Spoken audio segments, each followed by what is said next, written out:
Baik,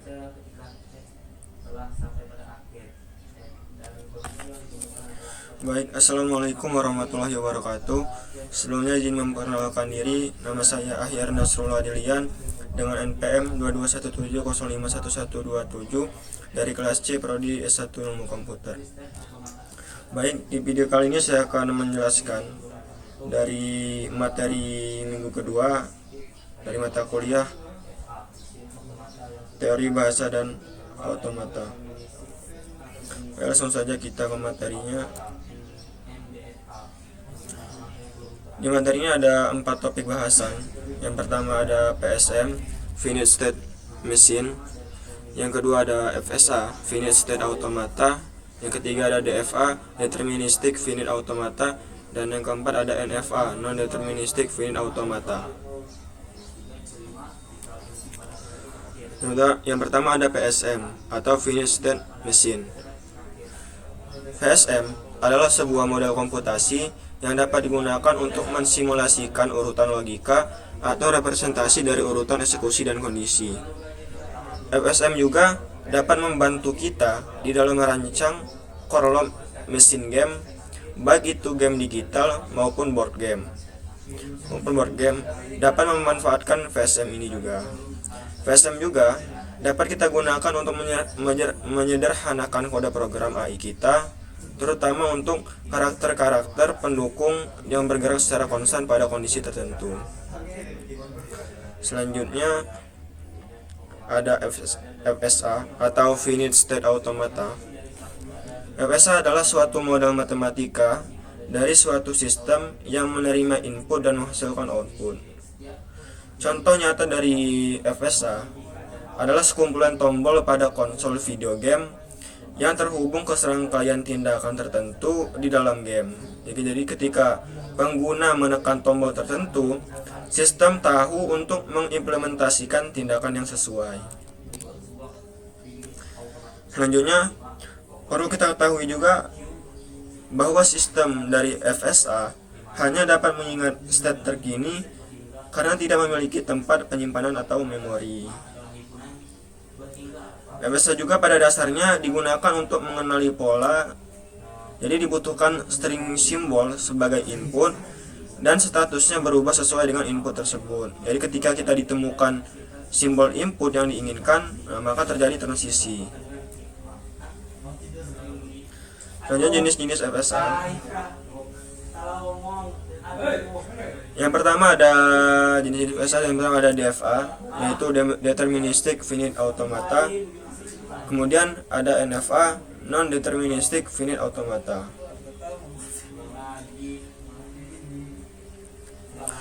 Untuk perbedaan dari keduanya, kalau FSA, setiap pasangan state selalu tepat satu state berikutnya. Kemudian menuntun pengenalan lebih cepat. Kemudian FSA juga berukuran lebih besar, dan terakhir lebih mudah diimplementasikan. Sedangkan untuk DFA, Non-Deterministic Finite Automata, yang pertama itu untuk setiap pasangan state masukan bisa memiliki 0 atau lebih pilihan untuk state berikutnya.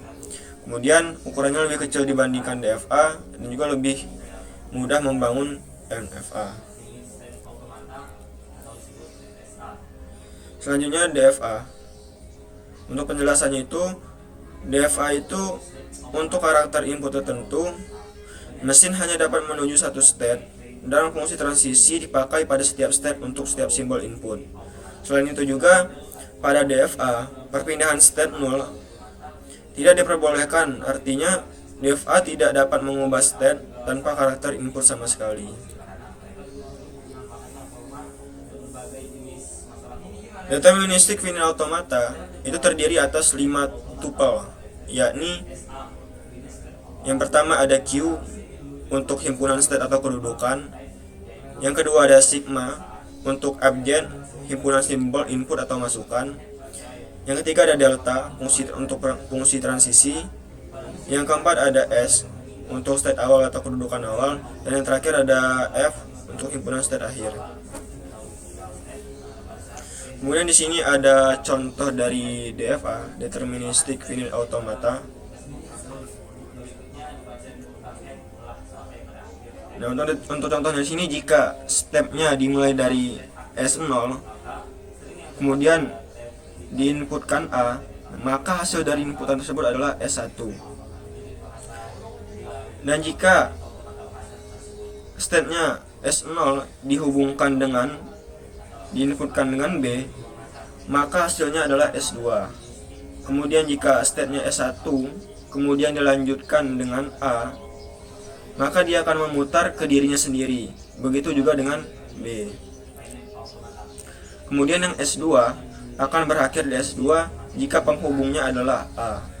Maka dapat kita simpulkan bahwa deterministic finite automata, jika suatu step diberikan inputan, maka step tersebut akan selalu tepat menuju 1. Ya, selanjutnya kita masuk ke NFA atau non-deterministic finite automata. Untuk karakteristiknya itu, yang pertama ada untuk setiap state tidak selalu tepat pada satu state berikutnya. Jadi untuk setiap masukan yang diterima. Jadi untuk setiap state tidak selalu tepat ada satu state berikutnya untuk setiap masukan yang diterima.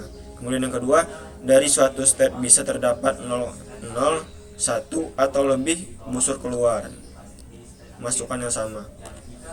Ini kita lanjut ke contohnya. Untuk contoh dari NFA, dimana jika kita memulai stepnya dari S0 dan kita memasukkan inputnya A, maka hasilnya adalah S1. Dan jika kita mulai stepnya dari S0 dan kita masukkan inputannya B, maka hasilnya bisa 2, yaitu S1 dan S2. Dan inilah yang disebut NFA atau non-deterministic finite automata. Jadi, jika suatu step diberi inputan, maka mungkin saja bisa menuju ke beberapa step. Nah, ini dapat dilihat dari contoh yang tadi, yaitu jika S0 jika diberi inputan B, nah, itu bisa menuju pada S1 dan S2. Baik, mungkin cukup sekian video penjelasan dari saya. Kurang lebihnya saya mohon maaf yang sebesar-besarnya. Saya akhiri. Wassalamualaikum warahmatullahi wabarakatuh.